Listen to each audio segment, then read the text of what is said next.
Praise the lord. మన ప్రభు అయిన యేసుక్రీస్తు నామమునకు మహిమ కలుగునుగాక. క్రీస్తునందు ప్రియమైన ప్రియ దేవుని బిడ్డలారా, మన ప్రభు అయిన యేసుక్రీస్తు యొక్క ఆశీర్వాదాలు, వాగ్దానాలు మీకు సొంతమవునుగాక. మహిమ ప్రార్థన మందిరం ద్వారా మీకు మహిమ వార్తను ప్రకటించడానికి వచ్చాను. వాక్యములో నుండి యెషయా గ్రంథము 66వ అధ్యాయం 14వ వాక్యాన్ని ధ్యానం చేద్దాం. మీరు చూడగా మీ హృదయము ఉల్లసించును. ప్రార్థన. ప్రేమగల తండ్రి, యేసునామానికి వందనాలు. చదవబడిన వాక్యముల నుండి మాతో మాట్లాడమని యేసునామములో ప్రార్థిస్తున్నాను తండ్రి, ఆమేన్. ఈ అక్టోబర్ మాసం వాగ్దానమును దేవుడు మీతో కూడా మాట్లాడుతూ ఉన్నారు. మీరు చూడగా మీ హృదయము ఉల్లసించును. మీరు చూడగా మీ హృదయము ఉల్లసించును అనే మాటని అక్టోబర్ మాసం వాగ్దానంగా నా ప్రభు మీకు ఇస్తూ ఉన్నాడు. అనేక రోజులుగా మనం ఎదురు చూస్తున్నటువంటి కార్యాలు జరగకపోవడం వలన మనం చాలా కృంగిపోయిన స్థితిలో కనబడుతూ ఉన్నాం. కానీ ప్రభు వాక్యం మీతో మాట్లాడుతుంది. మీరు చూడగా అంటే మీరు చూస్తూ ఉండగానే మీ హృదయమును ఉల్లసింప చేస్తానని మాట ఇస్తూ ఉన్నాను. ప్రియులారా, దేవునికి స్తోత్రం చెబుదాం. మీరు చూస్తూ ఉండగానే మీ హృదయమును ఉల్లసింప చేసే కార్యములను నా ప్రభు నీ పక్షాన చేస్తానన్నాడు. దానికి ముందు ఒక వాక్యాన్ని మనం ధ్యానం చేయాలి. కీర్తనల గ్రంథం 68వ అధ్యాయం 3వ వాక్యంలో ఈ మాట రాయబడుతుంది.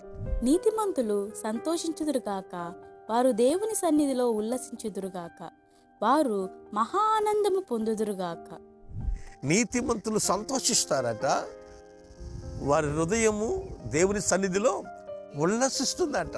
అంటే మనము ఉల్లసించాలన్నా, సంతోషించాలన్నా నీతిమంతులమై ఉండాలి. మనము నీతిమంతులుగా ఉన్నప్పుడు సంతోషం, నిజమైన సంతోషం మన దగ్గరకు వస్తుంది. వారి హృదయము దేవుని సన్నిధిలో ఉల్లసిస్తూ ఉంది. అంటే నీతిమంతుల కొరకు ఈ వాక్యము చాలా చక్కగా రాయబడింది. మనము నీతిమంతులమైతే, మన ప్రవర్తన మంచిదైతే, మనం పరిశుద్ధులమైతే, మనం రక్షింపబడిన వారమైతే ఖచ్చితంగా ఈ మాసము మీ పక్షమున దేవుడు అద్భుతములు చేయునుగాక. లేఖనములో రాయబడుతుంది, రక్షణ వస్త్రము, నీతి వస్త్రము కలిగిన వారు దేవుని బట్టి ఉల్లసించుదురు అన్నాడు. ఎలాంటి ఉల్లాసం అంటే ఆత్మ ఉల్లసించును అని రాయబడుతుంది బైబిల్ గ్రంథంలో. చూడండి, శృంగారమైన పాగ ధరించుకొనిన పెండ్లి కుమారుని రీతిగాను, ఆభరణములతో అలంకరించుకొనిన పెండ్లి కుమార్తె రీతిగాను ఆయన రక్షణ వస్త్రమును నాకు ధరింపజేసి ఉన్నాడు. నీతి అను పైబట్ట నాకు ధరింపజేసి ఉన్నాడు.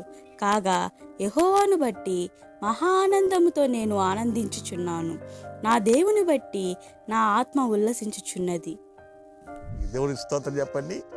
1 నీతిమంతులుగా ఉండాలంట, 2 రక్షణ వస్త్రం ధరించాలంట, 3 నీతి అని పైబట్టను ధరించిన వారమే ఉండాలంట.